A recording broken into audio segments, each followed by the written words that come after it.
Buon pomeriggio e buona primavera a tutti. I'm Francesca Casazza, Executive Director of the Italian Cultural Society of Washington, D.C., and I'm pleased to introduce you to this event dedicated to our sommo poeta, Dante Alighieri. As you already know, this year we celebrate the 700th anniversary of Dante's death, and Thursday, March 25th, is Dantedì, the national day dedicated to Dante Alighieri. March 25th, in fact, is a day recognized by scholars as the day that Dante started his journey in the afterlife, in the Divine Comedy. So Thursday 25th, there will be events held by Istituto di Cultura in collaboration with Georgetown University. And through the entire year, you will have many chances to learn about Dante and his philosophical and theological reflection on humanity, which makes his work immortal. Today, we are delighted to have Professor Francesco Ciabattoni with us.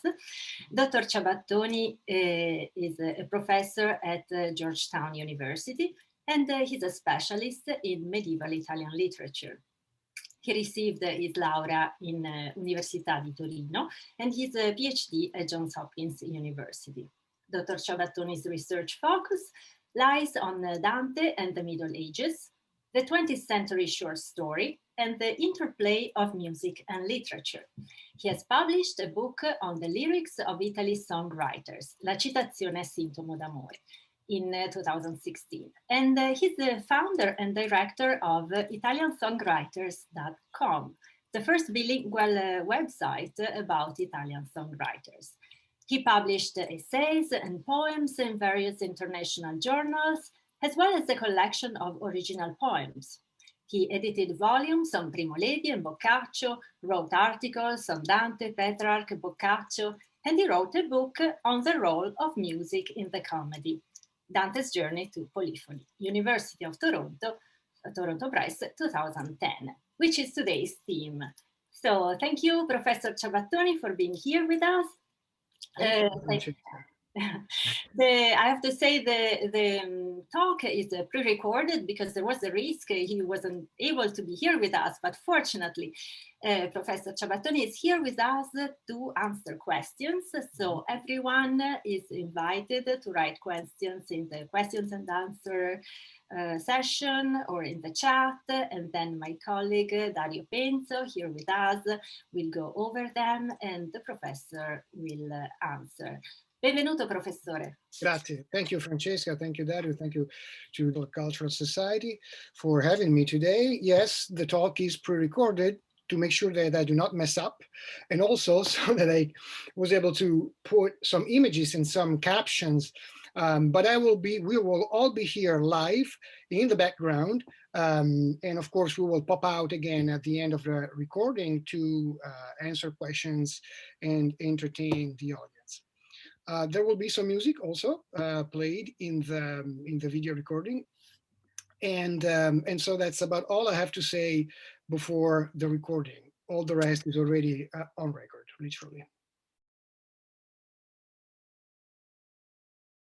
I will discuss today the role of sacred music in Dante's Commedia, and the role of music in Dante's Commedia goes beyond the rhetorical, the decorative.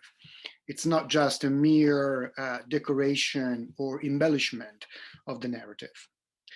In particular, I aim at highlighting the progression of musical language from infernal cacophony to monophony in Purgatory, and finally to polyphony in Paradise.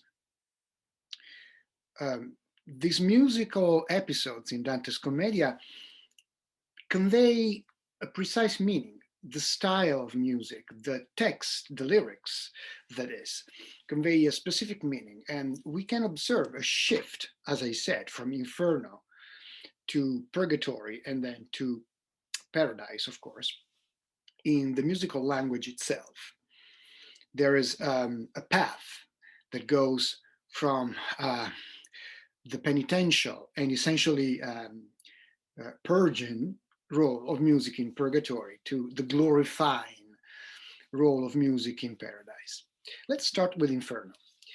Of course, Inferno does not present a musical design that is one of beauty or of order. We hear anguished wailings in the cantos of Dante's Inferno, and if there's any reference to music, it's usually a perverse music or a degraded form of musical performance. However, if we only focus on the cacophony of wailings in the Inferno, we might miss other musical references that resound among the smoke and cries of the dark world of Dante's Inferno. What I refer to is in particular the layout, the musical layout that Dante as a poet had on his mind when he tackled the composition of the Commedia. For example, let's start with the so-called anti-Inferno area. That is an area before we actually enter hell proper, with a group of nameless souls who are chasing a banner. These are gli ignavi, or the cowards, the neutral, those who did not choose either side, good or evil, in their lives. And their punishment consists precisely in chasing a blank banner. There's no sign on that banner, as they are bitten and tormented by bugs, and the blood out of their wounds comes down, and it's a little bit like the sting of consciousness that they tried to avoid during their lives. When Dante introduces us to this group of ignavi, the cowards, he does so with a simile that is musical. The cowards, the humans who did not choose a side, are mixed with the souls of those angels who did not choose a side during Lucifer's rebellion. Mischiate sono a quel cattivo coro degli angeli che non furono ribelli né fur fedeli a Dio, ma per sé furono. As I said, these neutrals are placed technically outside of hell because they are not even worthy of mingling with the real sinners who at least had the guts to choose sin over justice. Dante does not mention any of them. They must remain anonymous as a way of underscoring their cowardice. And we notice that these lines that we just heard evoke the sounding image of a choir, the choir of the angels that Dante will in fact represent and describe in Canto 28 of Paradiso, where harmonies, beautiful sounds will, of course, pervade the heavens.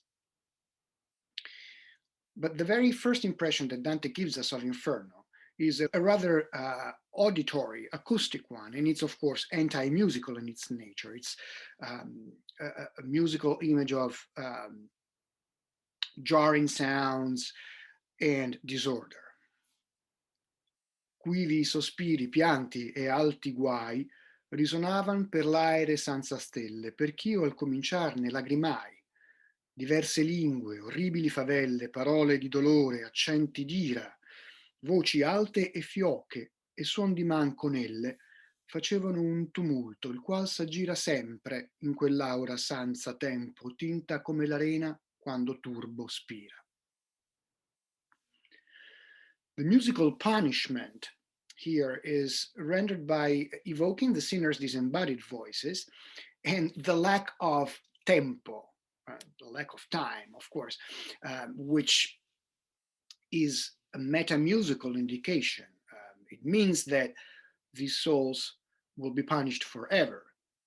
The air is timeless, the timeless air, but senza tempo also recalls in our minds the notion of musical tempo, especially because the choir of angels has just been evoked a few lines before.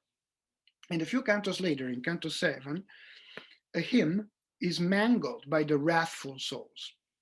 The wrathful are punished in the murky black mud of the Phlegethon River. And here's what Dante says about them. Quest'inno si gorgoglian nella strozza che dir nol posson con parola integra. The sinners, the wrathful, are quick to anger, and they sing, they try to sing, they miserably fail at singing, and produce instead a sort of a polycacophony, so to speak. It's a choking attempt, a sad caricature of the hymns which will help cleanse the penitents in purgatory. So the fact that Dante uses the word inno, a gurgled hymn, is significant. We can start to see here the principle of parody. Parody meaning the reversal, the topsy-turvy world that Inferno is, even when it comes to musical phenomena. In Canto 12, for example, in Canto 12 of Inferno, Dante and Virgil make an encounter with the centaurs. The centaurs, half man, half horse, are like the hell troopers. They are like the police that make sure that the sinners do not run away and stay immersed in the boiling river of blood that is the punishment for the violent. When Virgil approaches the centaurs, as he did before with other monsters of classical mythology, Charon, Minos, or Cerberus, Virgil uses a formula in order to convince the guardians to let them through. And this is what Virgil says. Tal si partì dal cantare alleluia che mi commise quest'ufficio novo. Virgil refers to Beatrice coming down from heaven, where Hallelujah is sung all the time, to give this extraordinary mission to Virgil himself, which is escorting Dante through hell, of course. And these words act as a safe conduct for the guide and the pilgrim through the dark world. Indeed, the centaurs will help Virgil and Dante cross the boiling river of blood to the other bank where the forest of the suicides lay. We can start to see an orderly structure in the Divine Comedy that includes the degradation and the ugliness, the horror of the sounds of hell. The horror and the unpleasant sounds of hell have meaning. They have a precise role, which is the mockery, the reversal, the degradation precisely of singing in paradise or purgatory at that. There's another one interesting episode in the Inferno, Canto 31, where the giants are met. One of them, Nimrod, the mighty hunter, has a few words to offer to the pilgrim and his guide, words that are ununderstandable. Rafael Maia me che zabialmi, cominciò a gridar la fiera bocca, cui non si convenian più dolci salmi. But salmi, indeed, they are. Harsh salmi, of course, psalms that are uttered by an uncouth voice and a horrible, disproportionate creature such as the giant Nimrod. But it is significant that Dante chooses to use the word salmi, psalms, for this gibbering that's hardly understandable. The giant Nimrod embodies physical and moral and spiritual disproportion, and his drivel reminds us that the spiritual quality of music is forever denied in hell. So the parody of the psalm here in Inferno parallels the hymn that we saw earlier, the one gargled by the wrathful, and they present reversed music in hell. These hymn and psalm are, in other words, the opposite of the beautiful sounding music we find in the highest spheres of heaven. We can finally point out at the occurrence of devilish music, as one critic said, Gian Roberto Sarolli. At the beginning of Canto 34 of Inferno, Virgil starts introducing the pilgrim to the upcoming sight of Satan. Virgil says, Vexilla regis prodeunt inferni. This is the first line of Inferno 34. What does that mean? It means the banners of the king of hell are coming forward. Vexilla regis prodeunt inferni. But in doing this, in saying these words, Virgil is actually quoting a 7th century hymn by Bishop Venantius Fortunatus, who was Bishop of Poitiers, and had composed a song on the occasion of a splinter of the cross of Christ coming to the city of Poitiers. This was an important relic, the splinter of the cross, that called for celebration. So the original song had Vexilla regis prodeunt, the banners of the king are coming forward, meaning the splinter of the cross itself is coming to our city. But Virgil in Inferno 34 adds this word, Vexilla regis prodeunt inferni. The banners of the king of hell are coming forward. This is a perversion of the original sacred hymn by Venantius Fortunatus. It's a perversion that, however, serves quite fittingly to introduce the figure of Satan here, who does indeed resemble a cross, because you might remember Satan in Dante's Hell cries with 3 sets of eyes, has 3 sets of wings, and his posture reminds us of Christ on the cross, also crying, also with spread arms, of course. So Satan in hell is presented as the negative version of Christ on the cross, which is a punishment for Satan himself. After all this horrifying music that we encounter in hell, the tune changes in Purgatory, where we are concerned with a penitential function of music. Songs, hymns, psalms in Purgatory carry forward this function of enacting the purification. There is healing power to music in Purgatory.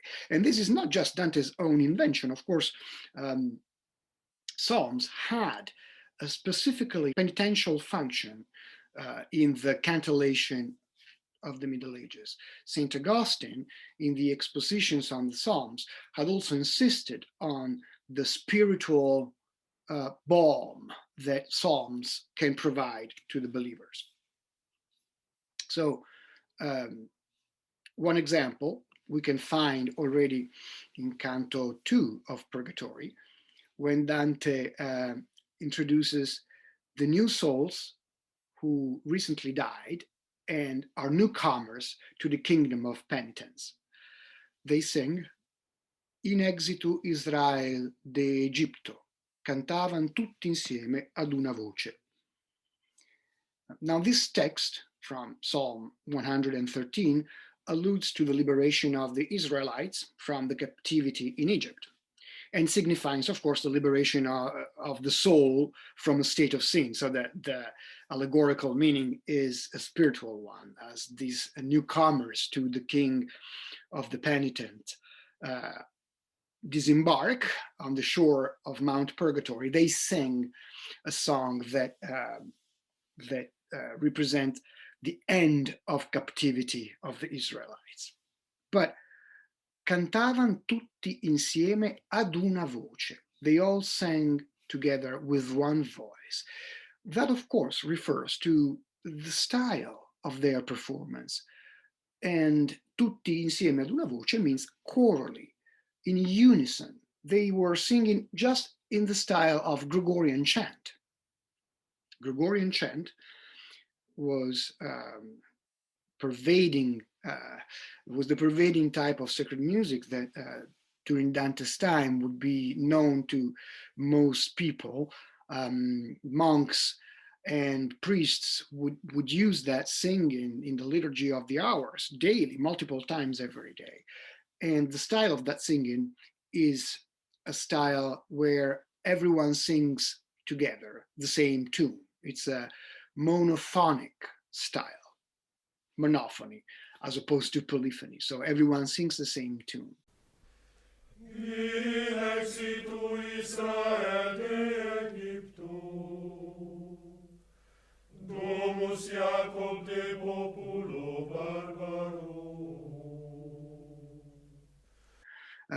Once again, we can find indications of musical style in Canto 5 of Purgatory, where a group of souls encounters Dante and Virgil. E intanto per la costa di traverso venivan genti innanzi a noi un poco cantando miserere a verso. The expression a verso might mean one verse after another, or might indicate responsorial singing. So the antiphon and the response. I think this is more likely to be the case. It's actually a very common way of singing between the priest and the congregation to give the antiphon and then the congregation answers. Purgatorial music is not just, however, beautiful. It's not necessarily a music that is being sung in a calm or serene way. In fact, in many occasions, the souls in purgatory sing out between sobs and pain because they are undergoing physical punishment. Let's take, for example, the gluttonous in Canto 23 of Purgatory. Ed ecco piangere e cantar s'udie labi a mea domine, per modo tal che diletto e doglia parturie. This is also from Psalm 50, Miserere, just as in the quote before, but it is the gluttons who sing out between sobs and pain and grief, and you can see how delight is mixed with grief. How is that even possible? It is actually quite meaningful that delight and grief are mixed together oxymoronically in purgatory, because it is precisely through suffering that the souls get purified and have a chance to, or actually have the certainty to proceed on to heaven at some point after the due time is served. We can see even more clearly in the case of the wrathful in purgatory, how concord is a constant effort for the souls in purgatory as they sing. So unisonal, monophonical singing is often a research. It's often an attempt at a spiritual togetherness. Pur agnus Dei eran le loro esordia, una parola in tutte era, e un modo, sì che parea tra esse ogni concordia. Agnus Dei, qui tollis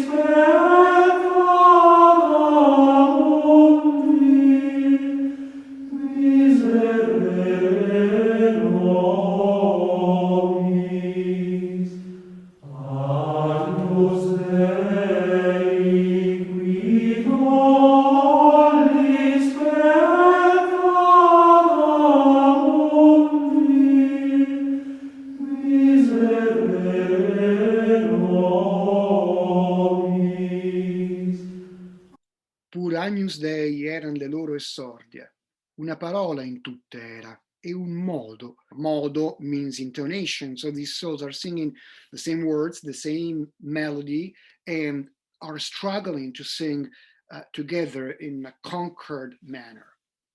The music of Paradise is different yet.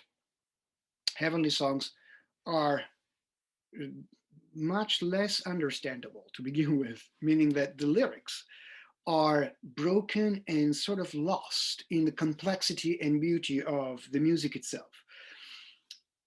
Dante makes reference in a few passages of Paradise to polyphonic singing. There is debate, of course, whether all of these passages refer to polyphonic singing or not. Two of them, I would say three of them for sure, refer to polyphonic singing. And then what kind of polyphony is also a matter of debate, because of course polyphony could just be two voices singing a fifth apart, or it could be up to four voices with a very complex figuration. This usually would need to be written down for the more complex style of polyphony would need to be written down for singers to be able to remember and perform a tempo correctly and with good rhythm all the songs. Let's see an example, a rather generic, I have to say, example of paradisiac music in Paradiso 1. As soon as the pilgrim starts his ascent with Beatrice to the heaven of the moon, a vision and a sound are presented to him. Quando la rota che tu sempiterni, desiderato a sé mi fece, atteso con l'armonia che temperi e discerni. It's difficult not to think here of the Pythagorean myth of the music of the spheres. And Dante describes music in heaven exploiting two models that would be familiar to his audience. One is the music of the spheres. However, the music of the spheres was considered a myth because Aristotle had argued against it. Thomas Aquinas had argued against it, Albert the Great. So all the groundbreaking theologians of Dante's time did not admit the actual acoustics of the music of the spheres. Dante references the music of the spheres in a very oblique way on a couple of occasions. He does not want to embrace it because Thomas Aquinas, Albert the Great, they all said that it was a myth. However, Dante evokes it in a way that is indirect, so that we can perhaps think of that myth without Dante committing to the myth's veracity in any way. And the other model of paradisiac music that would be familiar to Dante's audience is polyphonic singing. As I said earlier, polyphonic singing could be as simple as two voices, usually one holding the note and the other one designing a more complex, more elaborate melody over it. Or it could be much more complicated. The first type, the simpler polyphonic singing, is mentioned in Canto 8 of Paradiso, where the Hungarian king Charles Martel, whom Dante might have met in Florence, and he's one of a few kings, one of a few rulers that Dante has a praise for, is accompanied. Charles Martel is accompanied by other voices singing. And here is what Dante says. E come in fiamma favilla si vede, e come in voce voce si discerne, quando una è ferma e l'altra va e riede, sonava Osanna, sì che unque poi di riudir non fui senza di Siro. This seems to be the contrapuntal technique of cantus firmus. One voice or more go up and down over the tenor. This is probably just a two-voice organum, because fiamma in fiamma, voce in voce, we see that Dante is referring to two melody lines, probably. Organum or discant would be the word that musicians and theorists used during Dante's day for polyphony. One more example we find in Canto 10. Now, Canto 10 has a beautiful vision of the theologians singing and dancing around like in a clock. Their tempo is so precise. Dante compares them to the precision of a mechanical clock, which was, of course, a technological novelty during Dante's time. The earliest clocks were probably installed in Florence during the late 13th century, so Dante might have had a chance to see them. Indi come orologio che ne chiami nell'ora che la sposa di Dio surge a mattinar lo sposo, perché l'ami, che l'una parte e l'altra tira e urge, tintinsonando con sì dolce nota che il ben disposto spirito d'amor turge, così vidi io la gloriosa rota muoversi e render voce a voce in tempra, e in dolcezza che esser non pò nota se non colà dove gioir s'insempra. Render voce a voce is the same expression we found in the earlier quote, and sounds like a polyphonic setting. Tempra is also a word that suggests a melange, a mix of different sounds. One more case where arguably Dante might refer to polyphony is Paradiso Canto 6, in which Justinian, the emperor, is also accompanied by a glorious chorus of voices. Diverse voci fanno dolci note, così diversi scanni in nostra vita rendono dolce armonia tra queste rote. The harmony that's being spoken of is, of course, a spiritual one in addition to a musical one. But even though harmony is more of a technical word today than it was in Dante's time, so there is no certainty that Dante had polyphony in mind here, I would totally argue that it is more likely than not that Dante here referred precisely to a sort of a polyphonic performance. Now, we should think that the earliest polyphonic music came from Paris in the 13th century. And even though we do not have any manuscript in Italy, or almost none, that contains notated music of a polyphonic type until after Dante's death. It's very rare. There are 2 or 3 maybe, but they're rare.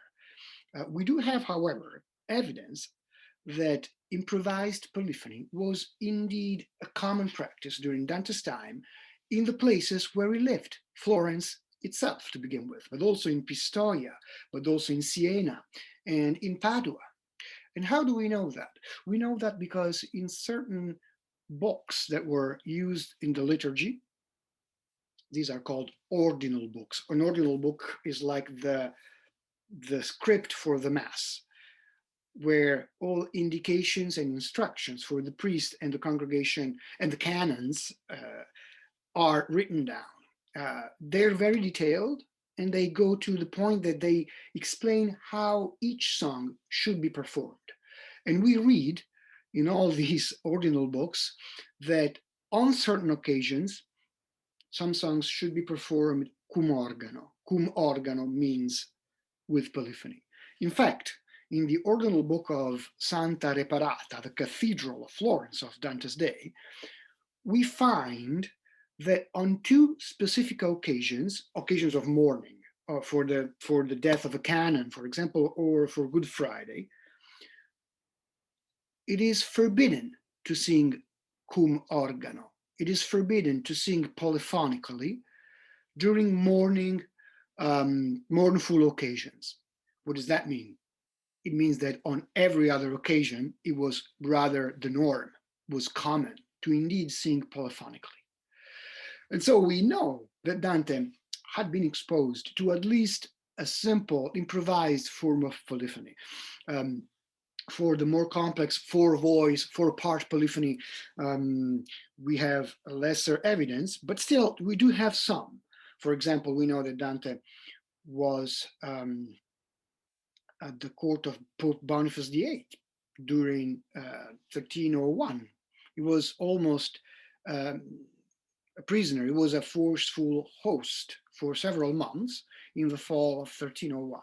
And we know that polyphonic music was indeed performed at the court of Boniface VIII. We know because we have an inventory of polyphonic books of French polyphony, French motets, that have been inventoried in the library of Boniface VIII. Here is a medieval example of polyphonic music from the repertory of Notre Dame de Paris. The composer is Perotinus, the master of the Parisian cathedral circa mid-13th century. The song is called Viderunt Omnes.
And so I'd like to conclude today with one of the latest references to music in Dante's Divine Comedy. It's in Canto 28 of Paradiso.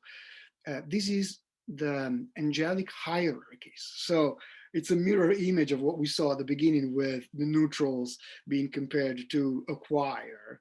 These are the real choirs of real angels. They're, of course, singing beautifully, and they are grouped in three circles, in three choirs. Three groups of angels are singing perpetually Hosanna. What does that mean? Perpetually singing Hosanna with three different melodies? It means polyphony. Here is what Dante tells us. L'altro ternaro perpetualmente Osanna sberna con tre melode che suonano in tre ordini di letizia onde s'interna. This song of Hosanna is not only the beautiful performance of the angels that ends the musical journey of Dante's descriptions in Paradise, but it is also the same song, Hosanna, that we find when Beatrice appears in Purgatory 30, and the same song, Hosanna, that we find in the Vita Nuova when Beatrice dies. So Dante uses Hosanna three times in his works: when Beatrice dies, when Beatrice comes back on the Mount of Purgatory in the Garden of Eden, and finally in Paradiso 28, when Dante's musical journey is concluded. I'm going to stop here for today, and thank you very much. Thank you, Francesco, for this presentation, including music. And you definitely taught us something new, a new aspect. And from now on, I think that all the students will pay attention also to this aspect. So thank you.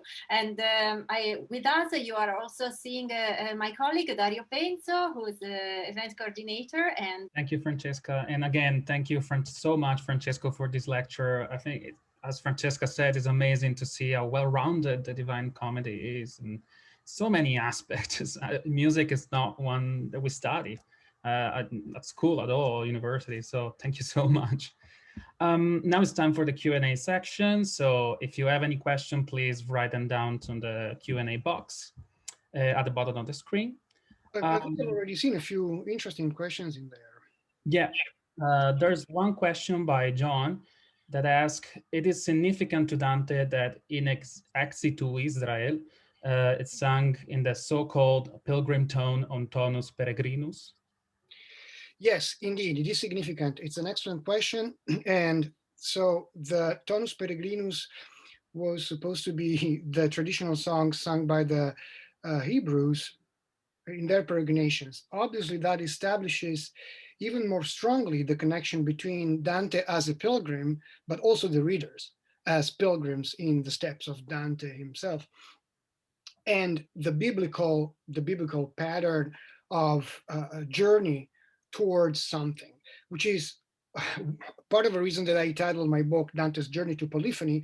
But of course, I was hinting at a much more famous and important scholar of Dante than I am Charles Singleton, whose Journey to Beatrice, that is the title of his most famous book, marked a turning point in Dante studies, especially in America. The whole notion of the journey towards something is the soul of Dante's own Divine Comedy, and I was trying in my book to follow a musical journey. Here, the tonus peregrinus, I was going to say embodies, I would say represents musically precisely this peregrination, this journey. And let me show you by sharing my screen, if I can, for just a second, or I can't, can I? Otherwise, I can just link an image that I was hoping to share. Let's see if I can maybe link. It's a little complicated, but I actually showed it on the video itself. If I can't share on my hand, perhaps I can just copy in the chat the image of the music of Tonus Peregrinus. You have to scroll down to look for In Exitu Israel de Egipto. This is a beautiful website. And it is maintained by Julia Bolton Holloway. Thanks to her for making this website. What I wanted to show graphically on that little piece of tetrachord, because there are four lines. It's a 4-line spartito, stave system, we call it. Is that the melody moves step by step, and there are two sections of the tonus peregrinus. The first portion of the melody focuses around the note G, and the second focuses around the note A. You can see how the step-by-step also graphically and obviously acoustically imitates the journey, the peregrination of the tonus of the melody. So all parts of the aesthetic experience go together: the music, the graphic, the writing of the music itself, the sound, and of course the narrative of Dante's own journey. So thank you to John Wicking for asking the question. That is a central question, and there are a lot of studies about tonus peregrinus because the medieval attached a huge importance to the figure of the journey in our life being, of course, a mirror image of the journey that our soul has to go through to reach heaven, to reach the other shore. Yeah. Another question comes from, I think it's Annalise. I'm fascinated by the 6-note pattern, the hexachord in which the Gregorian cantos are arranged. In Inferno 4th, Dante says that he's sesto tra con tanto senno. So I'm wondering if Dante has this music in mind. I wonder, but I would be inclined to say no, because that is not a specifically musical episode, the episode of Canto 4 in Limbo. And also so when we come to speaking about Dante and music, usually we preface our discussions by saying that there is no evidence that Dante was knowledgeable about the technicalities of music theory. And so hexachords or other aspects of his time's music theory might or might not have been part of his knowledge. He never mentions any technical words, or hardly ever, in his works. So I would be inclined to saying that maybe that is just a coincidence. And that episode seems to be more focused and more centered about poetry and the importance of Christian poetry per se, because he's the only Christian poet. He's playing, a backhanded part of the humble poet, when in fact he's the only guy who will end up in paradise. The other 5 greatest poets of antiquity will all stay in limbo. Laura Benedetti asks, fascinating talk, thanks. Could you comment on the way Dante's poetry has provided a source of inspiration for composers and musicians throughout the centuries? Thanks to my good friend and colleague Laura in my own department. Obviously, we had some chance to talk about bits and pieces of this during the years. This is a very exciting question, and I could take the entire day to answer it, of course. Let's see, just to say a few words. During Dante's own time, it is possible that some of his poetry was set to music, and perhaps even upon request of Dante himself. We know, for example, that in Canto 2 of Purgatory, Dante meets the famous musician Casella. Was famous at least in Dante's own circle. We don't have much more information about this man outside of Dante's own canto. And we know that Casella sings out a poem by Dante himself. Boccaccio, in his Life of Dante, mentions that Dante was always hanging out with musicians and music experts and artists in his own city.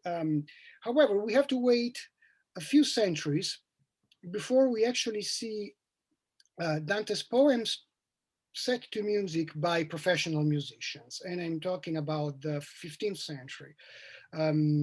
There's a madrigal, the madrigal season of Italian composers starting in the mid 15th century, for example, Luzzaschi. But that process is slow because by that time, Dante's poetry is competing, and not always favorably, with Petrarch's. And of course, as time goes and as the Renaissance unfolds, we know that Petrarch has the better hand over Dante as a poet. We know that in 1525, Cardinal Pietro Bembo of Venice assigns to Petrarch the award of being the model, the poetic model for Italian poetry. And that affected much of the subsequent music compositions as well.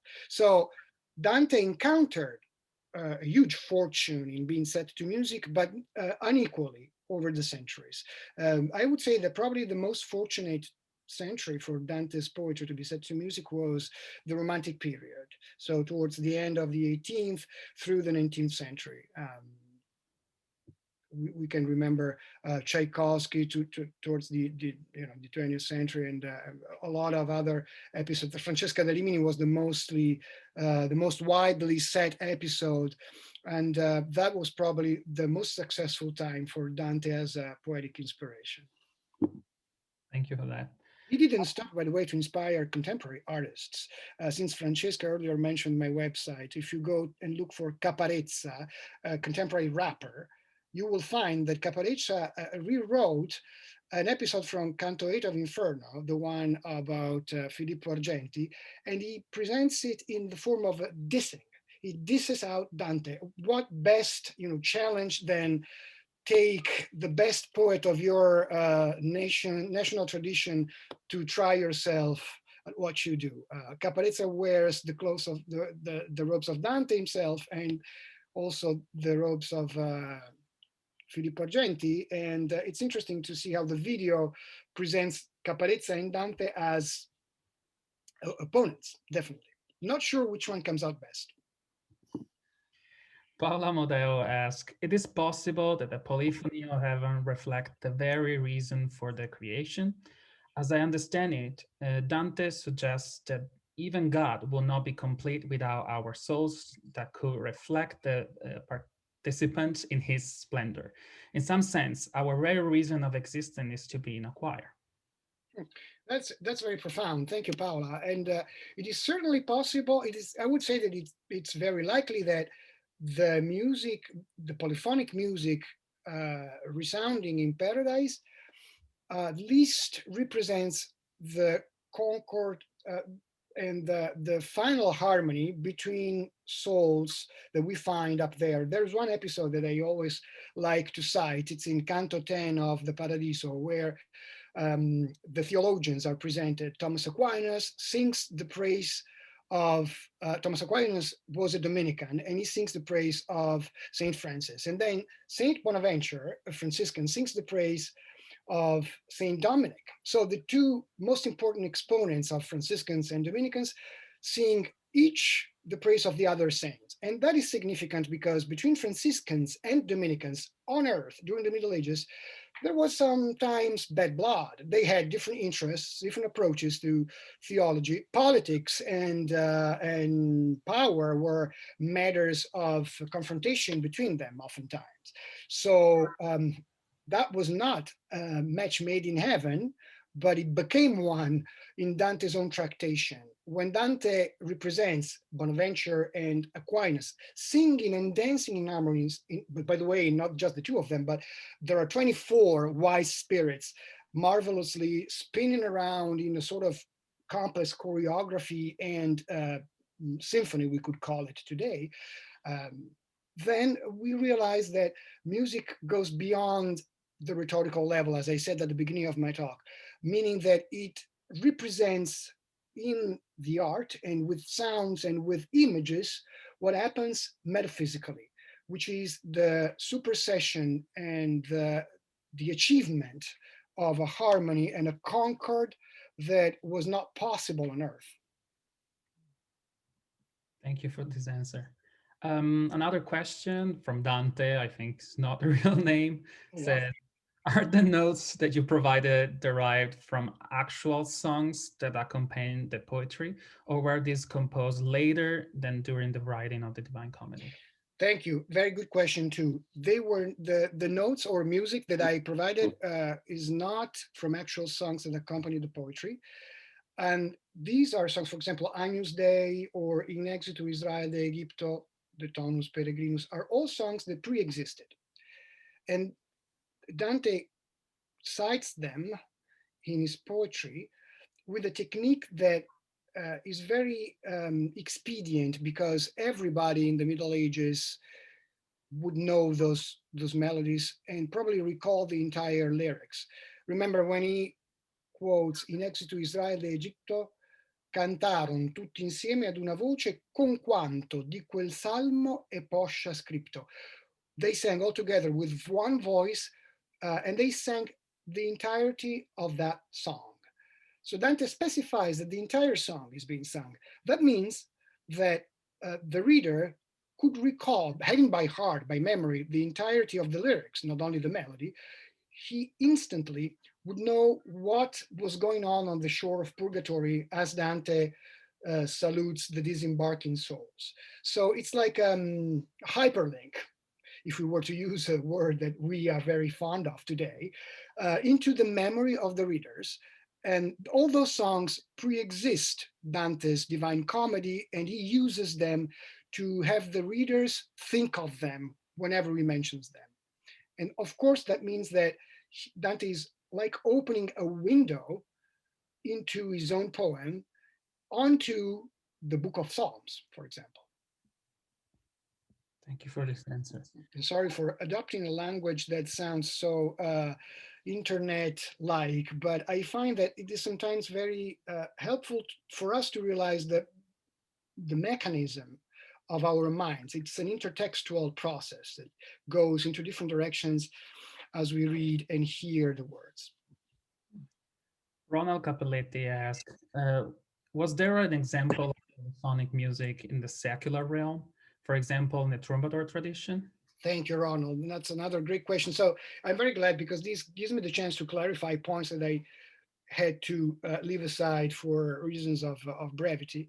I tried to explain in my talk how polyphony was indeed diffused in many cities during Dante's own day, even in his own Florence.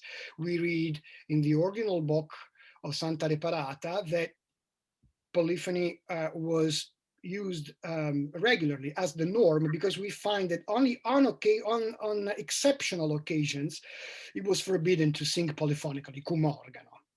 If a text has to state that only on certain occasions you're not supposed to use polyphony, then it means that at every other time you usually do.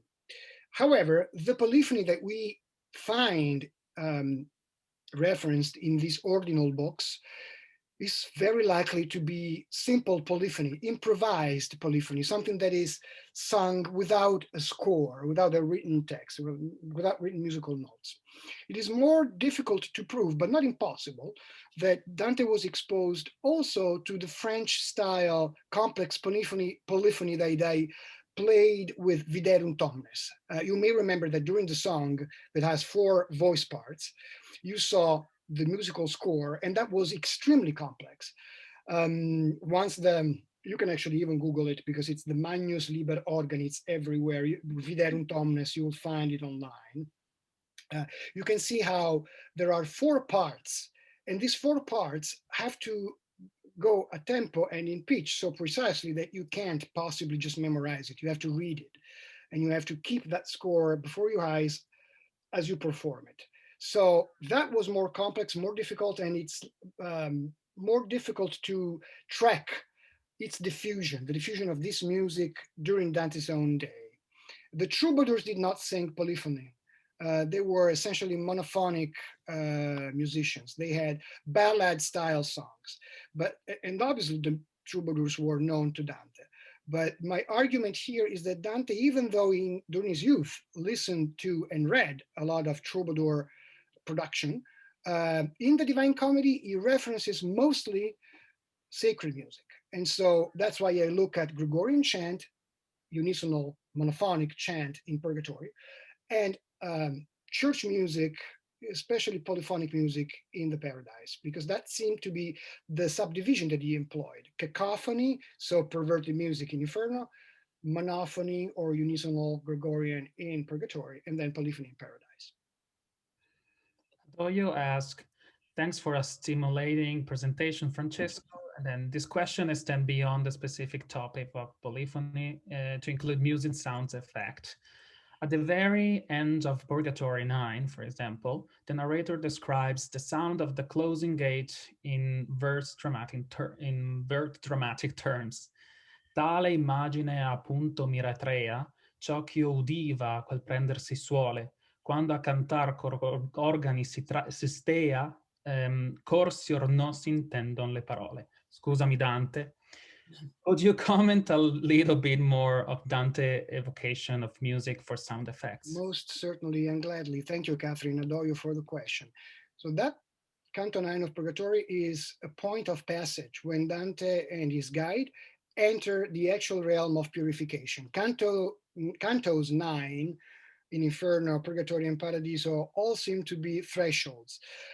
Here, precisely, the gates of Purgatory proper, where the actual purgation begins, open with this disconcerting sound, and it's the tercet that Catherine has quoted there only gets to a certain point, but there's also the mention of Te Deum being sung coming in from inside, and it's unclear who's singing it. So it's disconcerting because we hear the song of Te Deum with confused words, come quando a cantar con organi si stea. Scholars have struggled explaining the meaning of that tercet because cantar con organi, I just explained before, usually means to sing polyphonically. However, organi also means the instrument, like the pipe organ. In the Middle Ages, there were some pipe organs, even in churches. There were few, there were complex instruments, but actually we know that there was one installed in the Church of Santissima Annunziata in Florence in 1299. Dante was exiled in 1301, so he was still there. He might have seen this astounding piece of musical technology. And I have found that the passage that Catherine has quoted here in Canto 9 of Purgatory resounds very closely with the description of a pipe organ we find in a 9th century treatise in Latin. That means that Dante probably had either read that passage or a similar one, because it is a formula. It's a formula that recurs in several treatises or commentaries. Whenever an organ is spoken about during the Middle Ages, you find the same words, including ruggito del tuono, the roar of thunder. It's compared to this sound that is almost too loud to be pleasant. So I hope to have proven with that textual comparison that Dante here refers rather to the organ as an instrument than organum as a polyphonic song. And yet, it makes sense that it should sound so harsh, because when Dante enters the realm of purification, he enters the space where the souls are undergoing punishments, and punishment is what delivers them of their sins. So music, in its rough essence, in its harshest sound, is what delivers the pilgrims here, the pilgrim and the penitent souls. It's oxymoronic when you think of it, but it makes sense because the souls are being cleansed by their sins through penance. Another similar question, always on the sounds, is asked by Danila Tomasetti. Danila, ciao. Francesco, do you agree that the cacophony of Inferno could be noticed also in the use of iambic meters, pepe, satan, alepe? Do you think this could have been done purposely by Dante?